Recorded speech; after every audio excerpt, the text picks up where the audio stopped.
I personally think, I'm a Christian first and foremost, and I don't have hatred for anyone, whether that be Anjem Chowdhury, whether that be anyone. I don't have hatred for anyone, because once you allow hatred into your heart, it will consume you. And there is a fundamental principle that I always maintain, and we have this as a kind of motto in our British Freedom Party family, and we all talk about it a lot.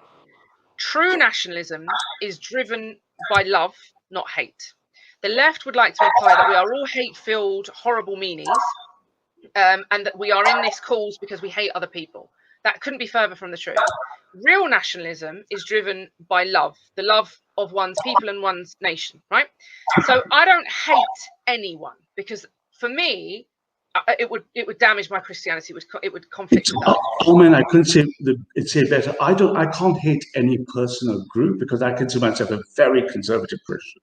So, for example, yes. I consider myself the most politically right. I would support a Christian war, for example, without blinking. But I don't need to hate someone to do that. Of course, I don't need to say I hate you. From the thing is, you would fight for the love of your people, not for hatred of others, because that would be ridiculous. It would be a fruitless fight if you fought just for hate. So again, the racism issue. I personally, and this is my personal stance, I believe that if you hate someone or a group of people because they have a different color skin, you are a moron. Like, that is moronic, right? I don't hate Africans. I don't hate Asians. I don't hate people, right? But here's the thing. Do I want them in my nation? No. Do I want the white race to become the majority race in India? No, I don't. Do I want the white race to become the dominant race, the majority race in Nigeria? No, I do not. But equally, I do not want any other race than the white race to become the majority race in the United Kingdom. And that is what is happening due to cultural Marxism and this great replacement. And so whilst I will never, you won't actually hear me say anything that's ridiculously overtly racist, I would be classed as a huge racist by the majority, because I just say things that for me make common sense. It just makes sense Jayda, to say, well, I'm more guilty than you. When I entered to try to test how I get these software models working in real life, I entered Speaker's Corner, and I'm on record of saying the most outrageously racist things because I don't have white privilege to protect me. What are you going to call the brown man? And you know what I found? The majority of racism is directed at white people. Brown and black people are twice as racist, naturally. And if you look at the world racism map collected since the 1960s, here's your problem. The most racist people ever measured nonstop are the Indians, then the Arabs, and white people at the bottom of being racist. But they're the only people in the world being told that they're racist. If you go to India, China, anywhere in the world, no one would tell a Nigerian he's racist against a Chinese person. No one would tell an Indian he's racist. Only white Western Europeans are being told they're racist. Yeah, but it's because white Western Europeans are accepting the label. And look, here's the problem is, this is not a coincidence. This is a constructed plan which is in full force, and it has been for a long time. It's called cultural Marxism, and it's part, you have to look at the Kalergi plan and all of that. This is something that has been orchestrated, and it's ongoing. And the plan was, and it's worked very well, was to strip our people, the Western, particularly Northwestern Europeans, of any sort of identity, right? Strip them of an identity which, if you stand for nothing, you'll fall for anything. So the way you do that is you demonize them, and you demonize their own culture, and you convince them, and how people allow themselves to be manipulated like this, I don't know.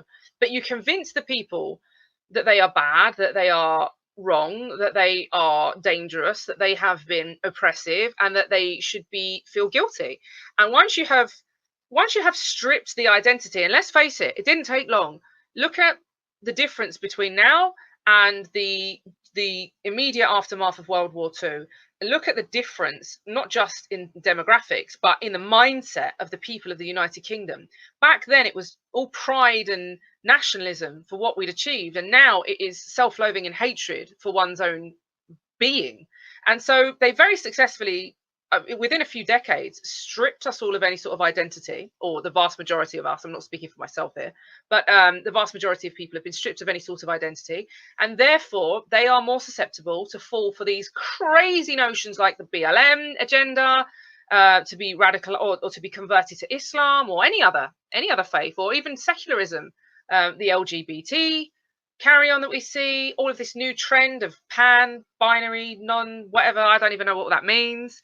All of this has been constructed to break down the national identity of Western, particularly Northwestern Europeans, so that we will willingly enter into interracial relationships. We will willingly dilute and contribute to the genocide of our own race.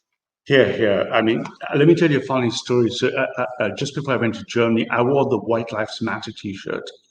And I drove it. I mean, I went through the tube in London to Speaker's Corner. The police lost their cool straight away. They kept sending officers around, and then an Asian officer saying, "Are you sure you want to do that?" I think I don't have a big following. I'm not interested in social media. I had 150,000 views. But here's what's interesting. I counted 33 people interacted with me on the way back. 3/4 are white, who shook my hand, hugged me, and said, "Oh, mate, I wish I could wear that," which is a crying shame that an Englishman in England can't wear White Lives Matter. I can only get away. Half the non-whites looked at me with like rage, like you're doing race betrayal, and only the Indians and the Chinese did this. Yeah. So you can see who has racial ethnic pride, and white people want to do that. They want to say English lives matter, but they're terrified, which is criminal. Yeah, it is criminal. But again, we're so submissive, and we've seen that with this whole pandemic that we're playing out at the moment with COVID. But you know, again, as a nationalist, a genuine nationalist, I don't have time to dress up as anything else. That's why I'd be considered they say I'm radical and good. Yes, I'm a Christian fanatic. Good. I tick all the boxes. Fine. No problem. There's no time to lose. I'm not trying to dress up as something that I'm not, because literally the existence and the continuation of our people is on the line here. So we don't really have time for that. What I would genuinely say as a nationalist is it fills me with great joy, and I mean this, to see true nationalists within their own nation. So, for example, when we've got all these Black Lives Matter people running around in London, and they're tearing down statues and they're setting fire to flags, and they all talk with an accent that is completely alien, not just to the United Kingdom, but to the Caribbean and to Africa, right? These black kids that are talking like that, nobody talks like that. Nobody. I've been to the Caribbean, I've been to Africa. Nobody speaks like that. It is something that has been created. It's a culture that's been created in the United Kingdom to basically produce lots of young men and women with chips on their shoulders, although none of them pick cotton, and I've never owned any of them. We're all at loggerheads. And if those people were genuinely really proud of their race and their heritage, they would be at home. They wouldn't be here. I'm so sick of hearing people stomping around saying that, Black Lives Matter. If Black Lives matter that much, why are you in a predominantly or an indigenous white nation killing each other on the streets when you could be back in your home nation improving it? I don't know. It's funny you say that, but I've noticed, for example, I was singled out. I've been pursued by left, right, black, white, far right, far left, because they can't handle a non-white person saying, if you are not the side of whites, I don't care if you're liberal white or you're black, you shouldn't live with them. Yeah. And I asked thousands and thousands of people things like, can you name the top 3 things you love about English people? And they couldn't. And the hatred while being there, being first generation. And I look at them and go like, you should be forcefully, without being harmed, removed. Yeah. And I'm not evil. Again, from scripture, Jayda, right? Acts 17:26, right? From one man, he made all the nations that they should inhabit the whole earth in the different boundaries of their lands. Yes, yeah. No one is saying, I can love you where you're in your homeland, but don't come here and hate English people, because it's not your homeland. Yes, and the Bible is very clear on this. I mean, I am, as you know, I am a Bible basher. I don't care. People say, oh, she's at it again, right? This is the only book you will need. If there's any confusion about what's going on and how we deal with it, this has the answers to all of the questions. And this very book, good man, this book has the answers to... We're authorized, Rob. Yeah. And that book has the answers and the backing, if you like, that the basis for nationalism, because you read in the scriptures. Now, I just recently, I don't know if you saw, but the Bishop of Leeds attacked me in the last few days. He came out and he said that he condemns my political campaign message. So my political message is that keep Batley British, right? That's my political message. And he said that was abhorrent. And basically, I mean, this is quite incredible, Ralph. You'd have to see it. He released a statement saying that the church's vision is one of multiculturalism, multi-ethnic, and multi-faith. Right? Now, I responded and said, "This man is a hypocrite." Jesus was very clear when he confronted the scribes and the Pharisees. He was very clear on exactly how he felt about them, and I think I've made myself quite clear as well. These people are vipers, they are heathens, they are hypocrites, they are wolves in sheep's clothing, and they are dangerous to Christianity because they are church leaders pertaining to be Christians when in fact they are the direct opposite. The scriptures account for God gifting nations, respective nations, to respective peoples, and we were ordered to remain separate. And the best example, especially for these so-called liberals or these ones that are always fawning about Israel and all of that, great example. God enslaved the Israelis. He enslaved his people for 400 years, right? So they were enslaved under Egypt for 400 years. He did so not because he just wanted to poke at them and say, stick up with that. He did it so that they didn't assimilate into the Egyptian culture. That is why they were enslaved for 400 years. God was so hell-bent on keeping the Israelites a people that he didn't want them to dilute into Egyptian culture. So he enslaved them. He enslaved them at the hands of the Egyptians for 400 years. And this is one of many examples of where the scriptures absolutely support nationalism. God created nationalism. This wasn't something that I cooked up or you cooked up. This is down to God. And these people have, especially these church leaders, they have no concept of what nationalism is really about and what multiculturalism is. It's a slap in the face of the scriptures and in the face of God. And I've said this before and I say it again, I would rather be the horrible, lowly sinner that I am on the day of judgment than one of those collar-wearing church leaders who are lying through their teeth. And there this is the treat. And this is the treat. Let me just put my cards on the table. So my dad's side's Indian, mom's side English, and my father's side comes from the Christians that heard St. Thomas 17 years after the death of Christ. So St. Thomas landed in India 17 years after he pressed the flesh of Christ. That's a 2,000-year-old of history. And for me, the only position is the militant Christian position that says, if Christendom falls, we are justified in reclaiming it under God by force. So when you say what you say, I don't know why they're calling it extreme. She sounds like a solid Christian lass. But this, I think, is your tweet, isn't it? The Church of England was not consulted. The Christian gospel rejects the association of the cross with Jayda. So he is speaking on behalf of a fallen church, right? Well, he's actually there.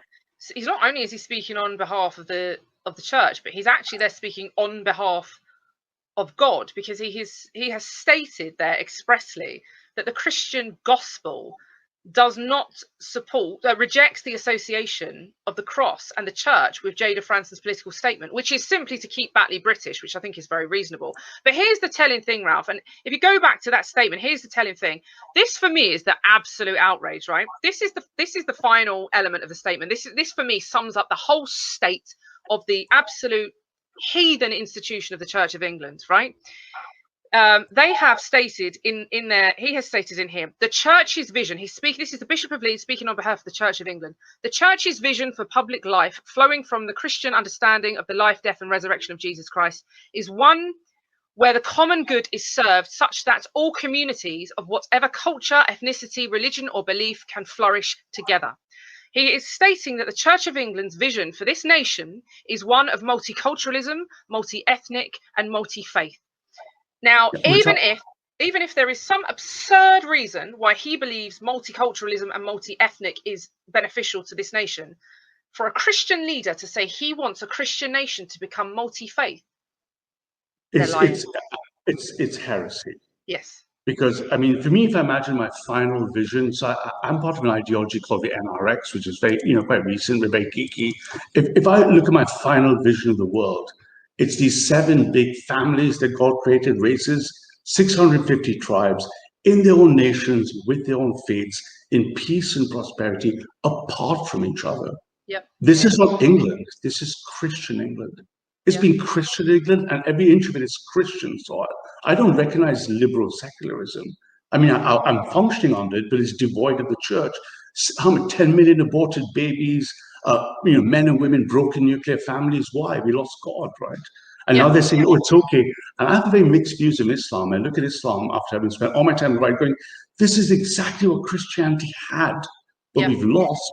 And now we're importing so much of Islam. On one hand, we can't criticize Islam for being Islam. It's doing what it's done without being corrupted. But here it is. And this church clown, who has the frock on, he doesn't deserve to enter the church, let alone preach, is actually saying, come on in, multiculti, transsexual. He's both betraying England, he's betraying God, Queen, and country.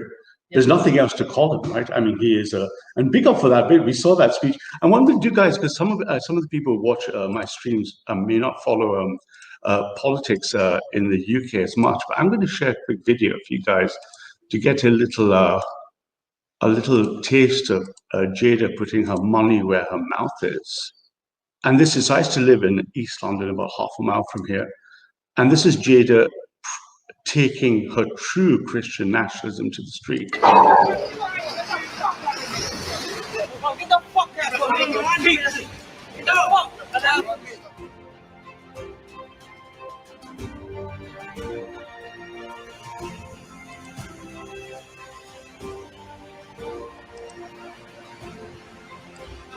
About the scriptures that say you should, as a Muslim, you should behead me, as I'm a non-Muslim. How do you feel about that? That's what my belief is.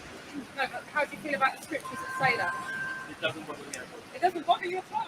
You don't acknowledge that Jesus Christ is the Saviour. Jesus Christ died to save every single one of you. And do you know what you do? You belittle him and call him a prophet. You worship a false prophet who claims to have some sort of connection with Allah. You have your prophet on a pedestal. Your prophet who was a paedophile and a warlord. Okay, listen. Educate your friends. With the greatest respect, educate your friends. I've just said to you with the greatest respect. You just expect. And that was an example, right? And that, for those who don't know, Jayda, is putting your money where your mouth is, not pretending you're something you're not. And I mean, did you feel nervous when you were when you were campaigning?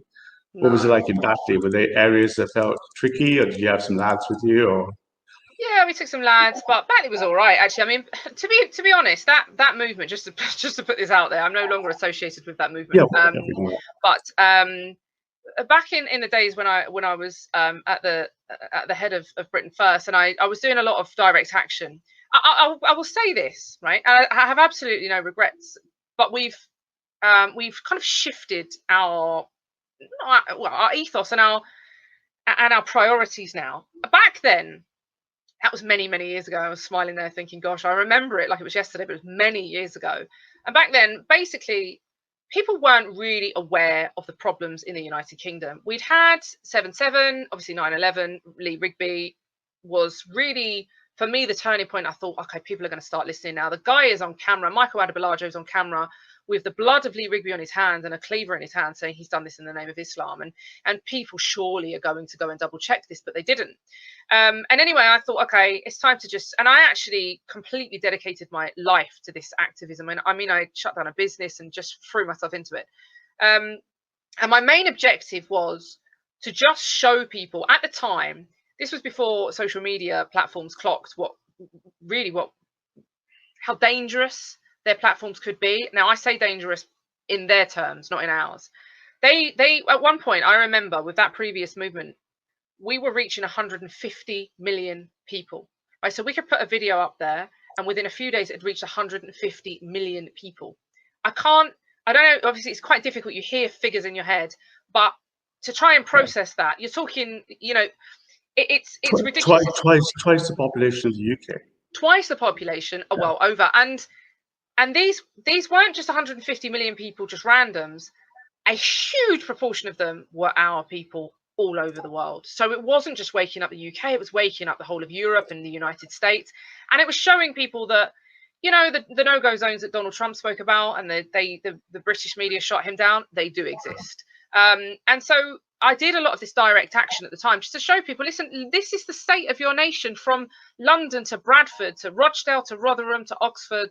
you name it, everywhere, to Exeter, everywhere I went, I said, listen, it's happening here. Don't think that you're sitting in your nice cozy house and you're in the southwest of the country and it's not happening here. Here's Exeter University. You know, we just went, it was constant. I mean, I literally, my feet didn't touch the ground for nigh on 10 years. And it was all in the name of enlightening people and just waking people up and saying, look, this is what's happening. But now I feel that everybody's, those who are woken up, those who are awake, that's the best you're going to get. If anyone now doesn't see what's happening and isn't awake to it, then they've been living under a rock. And unfortunately, as much I as so I'm a agree Christian, with you, Jayda. You know, if I talk to the people here, I mean, I've been getting the best data. Again, I'm a kind of geeky spurg for how the AFD did it. When they did the meta-political first, the message, they got 90% of the people who would be converted, and then there's no more return on investment for the stragglers. Then you've got to become political. You've got to contest the election. You've got to give people a choice. And then let others do the meta-political YouTube videos. Right? Let others keep doing that messaging and keep it fresh. But without the political power, you're not going to be able to do a single thing right.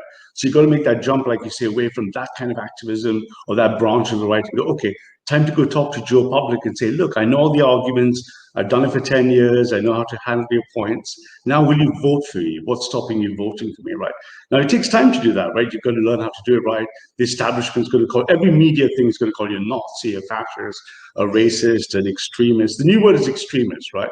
So I was wondering, I mean, given that we agree on so much, it's kind of hard to find out what we disagree. Would you be okay to let a couple of people on slowly one by one? This is a good Christian sister of mine. She does fantastic work in Speaker's Corner.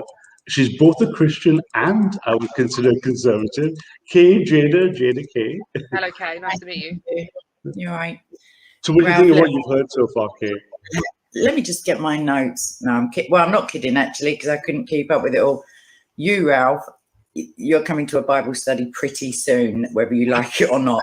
Acts 17:26, he gave them the nations, and yet Yahweh micromanages the Israelites as to how to treat foreigners in their midst. And how they are to treat those foreigners is if they wish to observe Yahweh and his ordinances, they are to be treated as brothers. And the foreshadowing in Egypt, the exodus from Egypt was in order to bring the Israelites out of their arrogance and into the Passover, and therefore foreshadow Christ. And Christ says, Ralph, Christ says, neither Jew nor Gentile, slave or free, male or female, in Christ. Outside of Christ, there's certainly a hierarchy, and the chosen, who are Israel, and therefore by extension, those who have the blood of Christ, that's fine to say that you wish to have restrictions or you wish to monitor or you'd like to know who's being sacrificed and to whom and what's going on with Sharia. That's brilliant. But to say that these nations are for our people, because our people are Christians, and that's the bottom line. And change my mind, Ralph. That's I think both Jayda and I'll let Jayda go first. So can I have a quick bio break. I'll change your mind. I don't disagree with any of those sentiments, but I don't think that that's what's at play here. I think Ralph, well, perhaps I misunderstood Ralph, but I understand when we speak about our people, I think it's a given that I think the only thing that might be disputed here is whether our people constitutes Israel, but maybe that's a subject for another time. But yeah, I don't think there's any doubt in my mind. Look, say that again. Jesus said so. It's settled. Jesus said we are in Israel. Yeah, I know this. I know the scriptures. I mean, the only thing that I would say is kind of questionable is Israel were taught a lot of lessons throughout. We read this in the Old Testament. They were taught a lot of lessons throughout time, and they suffered for a lot of their wrongdoing. For me, our people, when I think of our people, my people, Christians, they are saved by the blood of Christ. Those who reject Christ, they're not our people. But regardless of that, I think when Ralph speaks of our people, I would like to think that he means those who are saved by the blood of Christ. I mean, as I said earlier, there are people in this world who still aren't awake to what's going on, still refuse. They're given the information, they refuse it. They're given whether that be Christianity, whether that just be the political correctness that's being pushed onto their children. For some reason, people choose to turn a blind eye. And unfortunately, the harsh reality is, and you will no doubt know this from your own circles and perhaps your own family, I certainly have this experience from mine, that unfortunately not everyone can be saved. And I do believe in the elect. I don't know if that's something, I don't know what denomination of Christianity, if you have one, But I do believe in the elect, and I believe that we are. I firmly believe that we were chosen before. You know, God has a plan for all of us. And I believe in the elect, and I do. Whilst I understand, and I do firmly believe that we are compelled as Christians to go and spread the gospel and bring people to Christ. God has us numbered. He knows every single one of us, and so there are unfortunately going to be people in this whole plan that are collateral damage. And they might be people that inhabit our nations. They might be indigenous to our nations, but are they our people? No, absolutely not. Okay, so there's 2 points I'd like just clarify for you. The scales, if they're not removed from the eyes or the ears and there's no circumcision of the heart, those people technically aren't to blame for the fact that they don't see the message that you're giving, which is pretty reasonable, if you see what I mean. Also, God does not care what colour anyone is in order to save them. So that's my only, that's my my red line, as it were, because let me just finish my point. I know that God desires none should perish, but we know some will perish, because we know even those who will call Lord, Lord, and he'll say, get away from me, you worker of iniquity. I didn't know you in the first place. And with the predestination thing and the election thing, it's not that God knows before time, because God is outside of time. It's just the human linguistics of the Bible that show us that he predestined. And do you know what I mean? Like it was before time. He's outside of time. He has infinite time to know the results of our free will. So as Christians, you know, Spurgeon once said, if he knew who the elect were, he wouldn't bother preaching to anybody else. But that's not biblically appropriate, because we don't know who the elect are, and therefore we have to preach to all nations. And that's the point about nations. I'm often campaigning for Nigerian Christians who are being genocided at the rate of, it's just outrageous now. It's up in the 40,000 in the last 10 years just for professing Christ. But Black Lives Matter don't care, because it doesn't fit their narrative. These black people literally don't care because they're Christian. And Christianity, I would add, is the most persecuted religion on the globe. And therefore, any critical consciousness or Marxist subjectivism has to be countered by putting it in its place, i.e. it's not relevant to us in Christ. It's just a tactic of Satan in order to, you know, to portray, as the Bible says there will come a time when good is bad and right is wrong and black is white and up is down. But we are to stand above that and separate ourselves from that. Once you enter into trying to argue against the cancer of subjectivism, we don't need subjectivism. We've got an objective morality. Sorry, I'm ranting now. Can I just talk? Let me argue from the other side, and let me tell you what I think the problem is. Right? Try me, Ram. Okay, and actually, I'm maintaining love in my heart. You know me well enough, Kay, right? I hate nobody. I mean, not even Modi, right? So my problem is this, and it's a political problem, and it's a political problem for Christianity. Let's say we did nothing and we have no political power, right? So if I show you the replacement rate for the demographics, all the world's population goes steady, the entire world's population goes flat. The game is over by 2050. So let me just come up. And of that 2050, 10 billion people, only 8% are European people. Let me leave my love for my African, Asian, Christian brothers aside for a second. Only 8% are European, right? And now the problem is, if I look at this picture, Islam, as a growth in that same period, is going to have a UK population going from 4 million Muslims today, 4 million Muslims to 20 Muslims. What that means for us is the number of Christians as a percentage will fall to under 30 or 40% of the country. So now my problem, Kay, is this.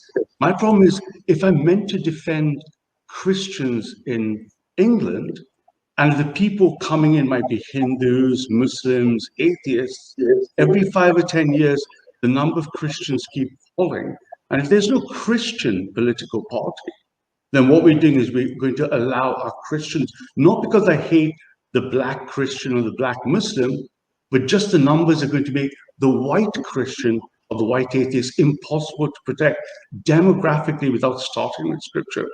So my question to someone is going to say is, am I willing to accept the demographic replacement of Christian England because I don't want to take on a policy that appears to be non-Christian? Okay. So I would answer those points. I accept your stats, obviously. I also know that the Bible tells us that the way is narrow Therefore, any diminishing of actually Christianity is in a growth period.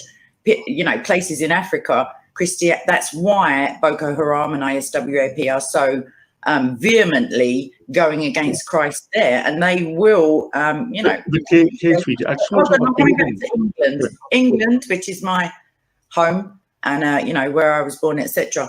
The thing for me is this, that at the sovereign, and I know you agree, is God. If God deems, as Martin Luther spoke about, if God deems to have retribution in the form of the unbeliever, he can certainly do that. And the Crusades attest to that. However, you spoke earlier about, you know, it being mandated that we can fight, etc., in a kind of crusade style. But that was a Catholic doctrine of the 11th century. And I don't say those theologians were wrong. I'm a supporter of the Crusades, actually. But biblically, whilst you are loving your enemies and praying for those who curse you, you don't know how many Hindus or Muslims or Sikhs are going to end up as the elect, or are the elect already, or will, you know, God is. The problem is, with modern information, we can already see that. And you've done so much great work to stand up for our persecuted Christians around the world. You've done that for years. Can't you see, as soon as Christians become a minority, they start being persecuted? No, of course I can, yes. But I know that. So without nationalism and, let's say, a Christian moral foundation, are we running the risk in England? I'm not worried about France. In England, are we running the risk of seeing something coming that could be stopped and allowing future persecution to happen?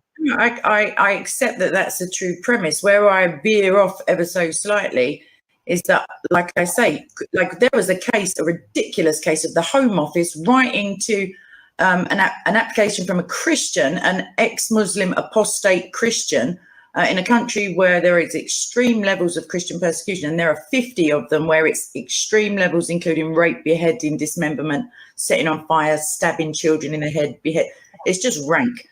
But the point is that this one Christian who explained all of this to my Home Office, our Home Office, had Bible verses quoted back to him. And basically they said, well, we don't agree with this. Christianity means peace. And if you trust Jesus, you better just get on with it where you are, lovey. And yet I've got Christian friends who would love to immigrate into this country. And I just basically tell them, you'll have to pretend to be Muslim. There's no way around it. There's no queen. So my question here is this. If I contrast, say, someone like the Conservative Party play lip service to being Christian, for example, no one is, and if someone like Jayda says, I'm a Christian and a nationalist, isn't the problem if we did have a Christian nationalism, then forget nationalism not winning, Christians would lose, right? But it needs to be the Christian, the kingdom of Christ that we are nationalistic towards. I don't really, you know, I don't want to see Japan become 51% Somali people there. I don't, any stats of that, I think that's a real shame. However, like Yahweh moves whole nations into where he chooses. However, I would prefer that Britain remained allegedly Christian. Jacob Rees-Mogg, my question, just tell you this one, the Conservative Party have very recently equated Christian prayer with torture. They've said that anti-gay conversion therapy, you know, they just said a whole heap of nonsense. And I can't believe it. But that just builds the point stronger here, because what it means, it says... I'm not arguing against it. Yeah, but one thing, so at these levels, it's so difficult for Christians from the hollowing within, you know, the 13th century church I attend in East London has like, it's like a multi-culti, multi-sexual center for something. It's no longer church. Isn't our responsibility, first and foremost, to say we must defend a nation that can be made Christian, as opposed to let the nation disappear and with it any chance of Christianity being revived? Why is that a contradiction to me? I don't understand why it's a contradiction. It isn't necessarily if it's prayerfully, but Ephesians 4 tells us that there are some who he calls to be teachers and some as apologists and some as shepherds. If prayerfully you're moved to believe that defending an actual island on a world that's going to be destroyed by fire anyway, like as opposed to the kingdom of God, I would reject that, because nothing against God I'll condone. However, if you're saying that to protect this, our island home, as it were, means to protect Christianity first and foremost, I agree with that. I just don't believe that if you're white and you're going to hell, you're white and you're going to hell. If you're Asian, then you're so they safe. separate that. There's a white sinner, right? And they've lost Christianity and they're sinning. Fine, but I still don't understand what would an argument be against. So for me, a Christian nationalist is a really easy thing. It doesn't matter that the Catholic Church supports LGBT stuff and the Protestant Church is talking about we treat LGBT people like germs. I don't care for those, you know, silly hat guys with the dresses on. We are the church, and therefore we must move into politics, and we can't. Yeah, it's not. Okay, there you go. Okay, can I just step in there? We're talking about religion here. Religion, and I hear this all the time. I hear people say, "Oh, Jayda, can you stop Bible bashing? Because if you just put the Bible down, then I'd join." And I say, "Listen, don't join, because this is not the home for you, right?" So that the Bible bash is never going to stop. But the problem is, and I hear people say this all the time, there's an element of truth in this. They say religion's responsible for everything. The religion's the root of all evil. I mean, they mean that actually the people that are saying that, they're hardline atheists, and they don't mean it in the context that I would take it. But there is an element of truth in that. Religion is a man-made concept. All of these doctrines, they're man-made. If you strip it all back and you strip back to the scriptures, you cannot fail. You cannot go wrong. And all of the answers are in there. And I've heard what Kay said about God, you know, about different nationalities and about people being saved. You don't have to be white to be saved. You know, of course, all that principle is very, very basic Christianity. And anyone who rejects that is not a Christian. Like, in my opinion, you can't be a Christian and say only white people are saved. It's ludicrous beyond belief. I think we're past that. And I think we're also past arguing about church, because every church institution, every single religious institution in this nation is corrupt. From the Catholic Church, and whether, obviously they're not based here, but whether it's the Catholic Church of Rome, whether it's, I would align myself more with Orthodox. I have a Catholic background. I'm from a Roman Catholic background, but I'd be more Orthodox. I reject Rome. I reject the Pope. But even Orthodox, there are doctrine, there are sacraments, there are ceremonies, all of that people might argue are pulling us away from Scripture, pulling us away from Christ. And if we strip it back to the Scriptures, none of us are ever going to be able to grasp this fully, because it's the Word of God. So expect to be confused for the rest of your days. I have read the Bible. I've lost count of how many times I've read the Bible, and the exciting thing about the Bible is it's like there's a new gift in every single verse, every single time you read it, and it's always evolving, because it's too much for us to conceptualize. It's too much for us to cope with, thankfully, and that's by the grace of God. But I think what we can agree on is that this nationalism that we talk about being driven to protect one's nation, it's all for Christ. Everything is for Christ. It is futile otherwise. And I am very much aware of the fact that Christ is going to come and this is going to be over anyway, right? And so sometimes people do get a bit despondent and they despair and they say, why are we even bothering? What, you know, let it be as it is. But we do have a duty as Christians. And I have long campaigned, as you may know, Ralph, I've long campaigned for our Christian brothers and sisters who are in Asia, who are in the Middle East, who are in Africa, who are being literally slaughtered as I speak now. Someone is being slaughtered because they worship Christ. And I don't care whether they're black and they're brown or they're yellow with pink spots. I don't care. They are Christ. They are my brothers and sisters. And so this is not really, fundamentally, this is not really about an island or a rock. Although us Brits, I do think we get quite sentimental, especially Celts. I'm part Celt. So we do have a sentimental thing about our rocks and our hills and our land. But ultimately, it is because it is immersed in the blood of our people, and our people are the people of Christ. And everyone else is I don't want to say collateral damage. We have a duty to try and save them. Of lost course. Lambs, Jayda, lost lambs. Absolutely. But in terms of the current climate with the BLM and the cultural Marxism, unfortunately, collateral damage is probably closer to the truth of what these people, you know, because... So I'm curious what Kay thinks. I mean, if Jayda is a nationalist but a devout Christian, so she can't be seeing what she is doing not being in service of the greater good. What would the problem be? Would it just be immigration or a repatriation? What would the problem be in such a position? The problem would be that, with all due respect to you, Jayda, I don't know you from Adam, literally. That's a Christian reference for anyone who's not familiar. But politicians lie. I don't say Jayda's a professional politician, as in, do you know what I mean? Like, it's a more recent development. And we see that there are a few Christians within Parliament who seem dedicated and genuine, but the world, we're not, you know, we're in the world, but we're not of it. In terms of immigration, I'm not a great fan of just hordes of unchecked people who've just lobbed their paperwork into the sea with big beards pretending to be 13.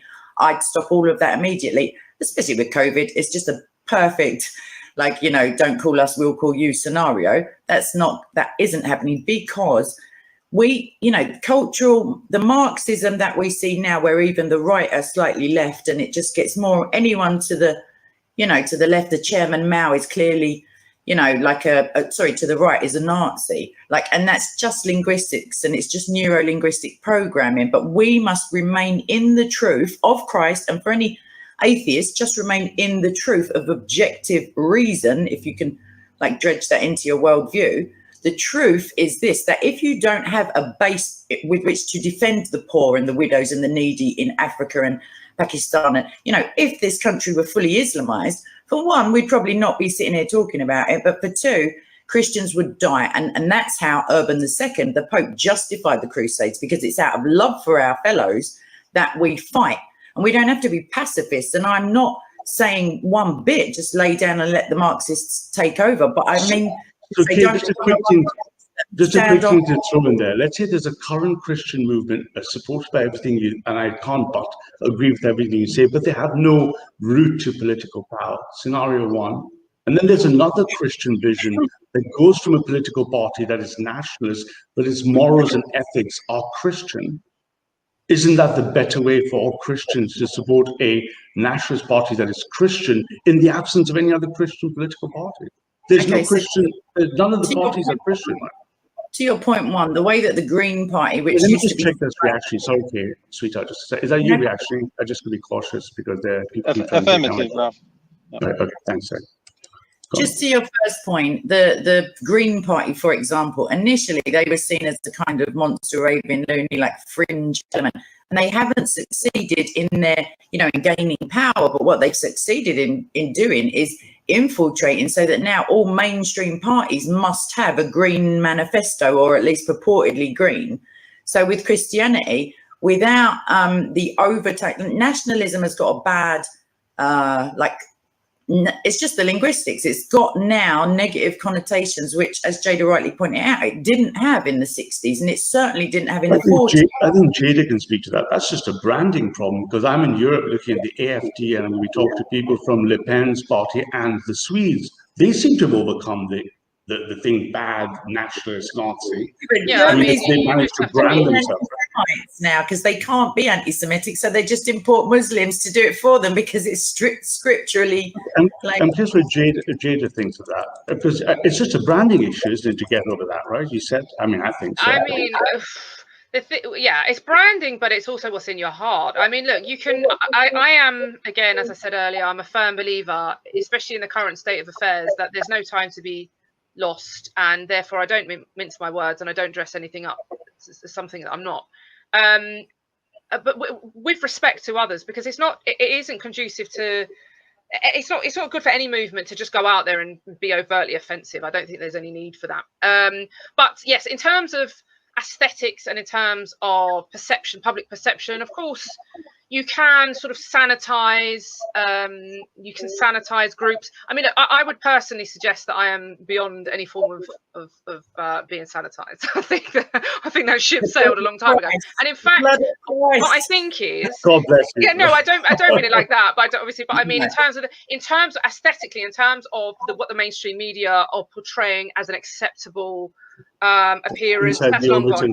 However, what I will say is, I do believe, even from my history and my background in politics, and I firmly support what Kay said about politicians. I mean, I do not describe myself as a politician, because most of them are absolutely evil. But you know, the problem with it is that the politics that we're talking about here, the politics, the kind of sanitized version, is actually more dangerous, in my opinion. I'm going to say something controversial here. There's probably people in your chat, I can't see your chat, but there's probably people in your chat that are supportive of some of these so-called right-wing movements that I get lumped in with.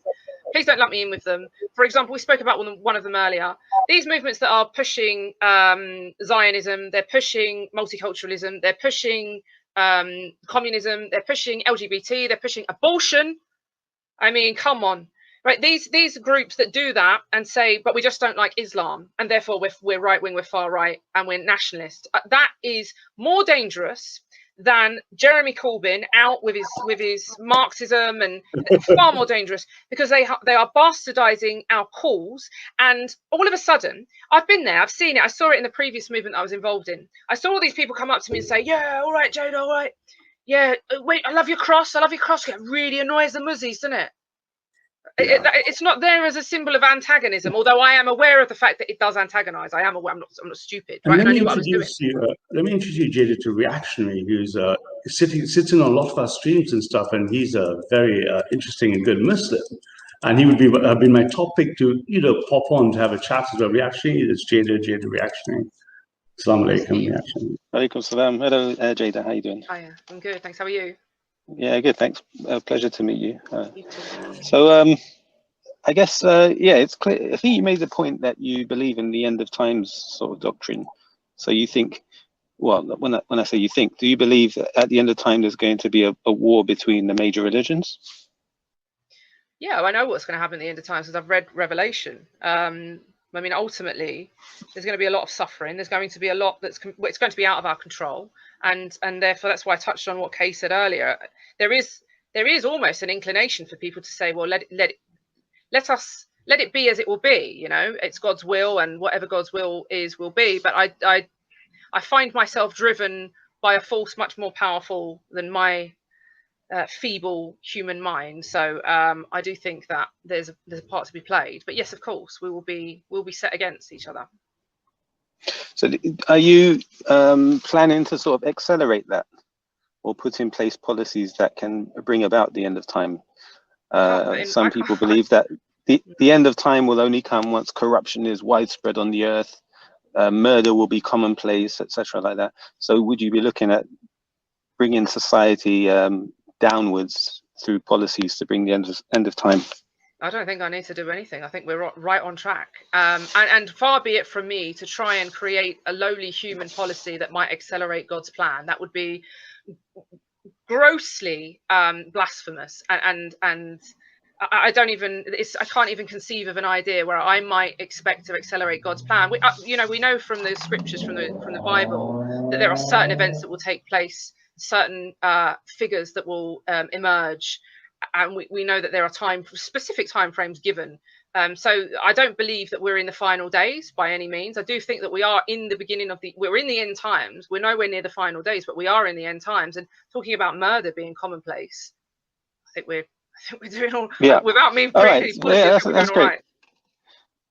And so you now represent a party, and I think, because I'm so sorry if I missed the beginning of the stream, but is your party about making Britain British, pretty much, or English? Well, making England English, restoring the sort of national identity to the country.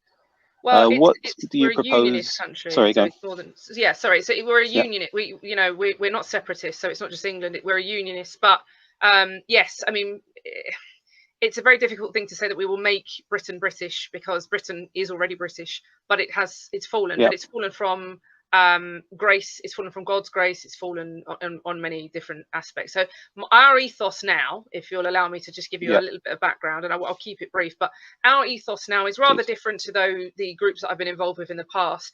I think that we've laid the groundwork in terms of waking people up to the problems in the United Kingdom. And I think social media has played a fantastic part in doing that as well.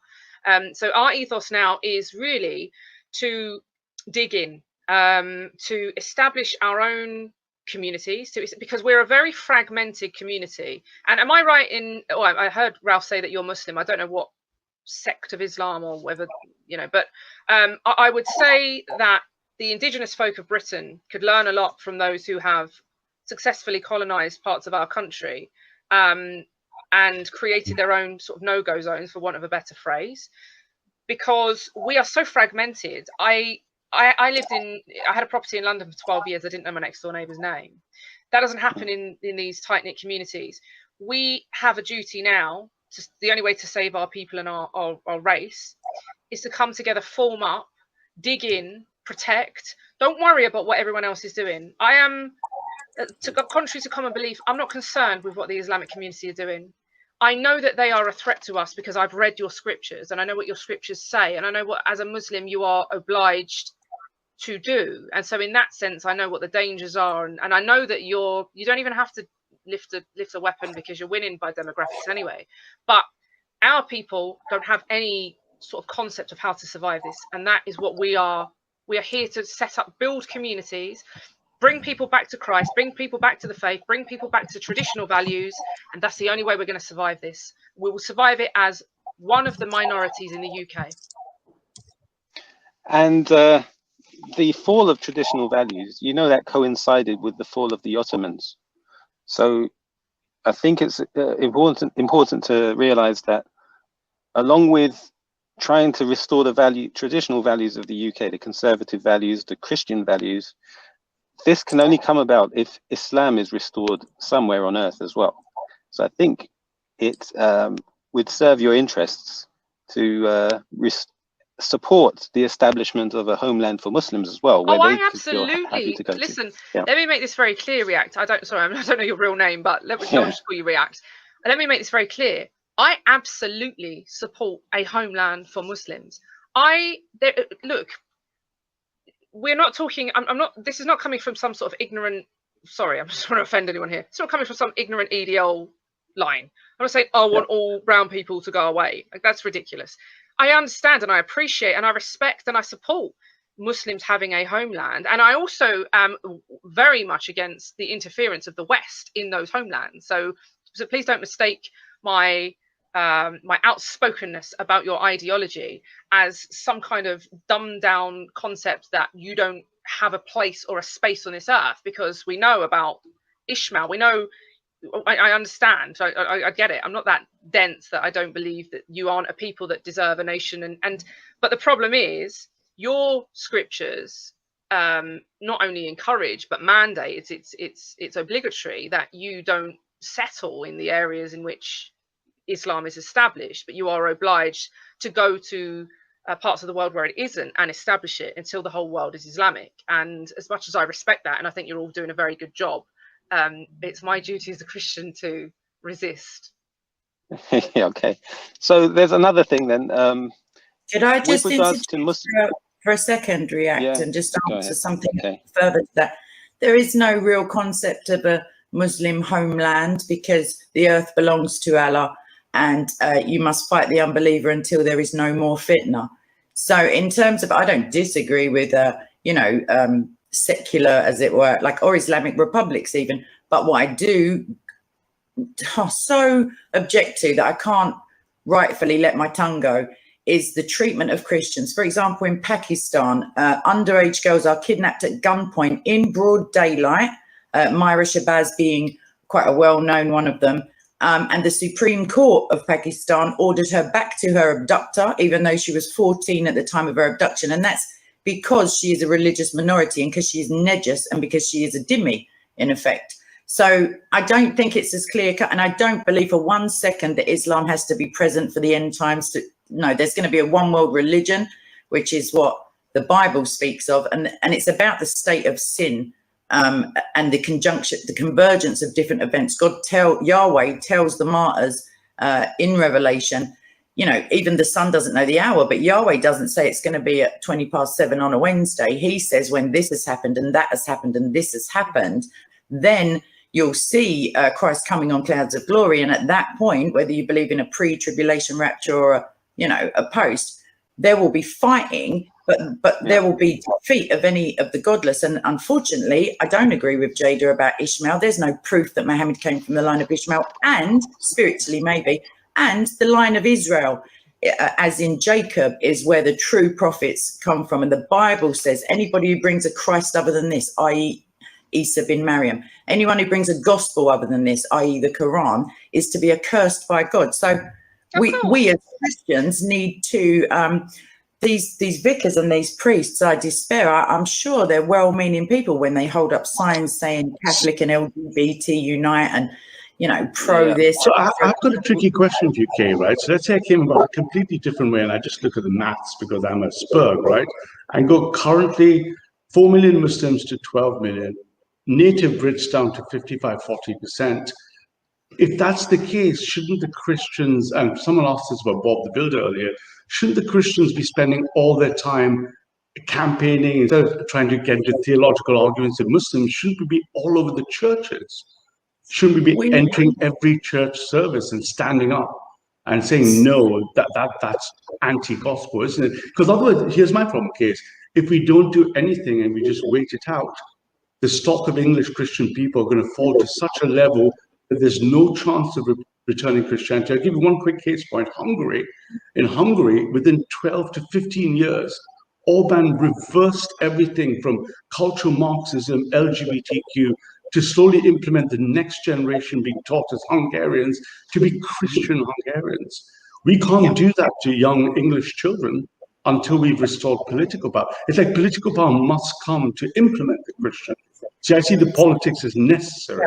So I see what Jayda is doing is necessary to make sure if we were to reclaim the schools, it would be, I would get rid of multi-faith education. Every child learns Christianity. If they're from another land and they don't like it, then they should opt out of the land, right? If you don't go for political power first, how can you implement, how can we deliver Christianity? Is that a fair question? Or? It's a fair question. It's multifaceted. So as in terms of going into the churches, I do go into churches. You'll be horrified to hear on a Sunday before I go to Speaker's Corner. And I'm not very shy when it comes to, like, for example, St. Paul's, and one of the clergymen there doing a public article, basically browbeating Christians for their treatment of the LGBTQ community. I don't know how many other letters and symbols they've got on the end by now, but the T is the part that worries me, I guess, at the moment in terms of education. And the education system is corrupt, it's secular, it's of this world. But we as Christians need to educate our children as to, like, with their eyes open, not in a woke way, obviously, but to the reality of like a spiritual education. Because if we do these things, they'll go to, I'm at university at the moment and I just see it for what it is. But I like studying, it keeps me off the streets, to be fair.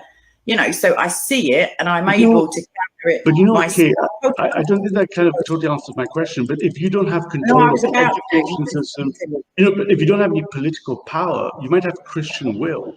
But there's no way. If Jayda can't go in, for example, into Batley and say, hello, schools in Batley, I'd like you to remove multi-culti, multi-faith education without political power.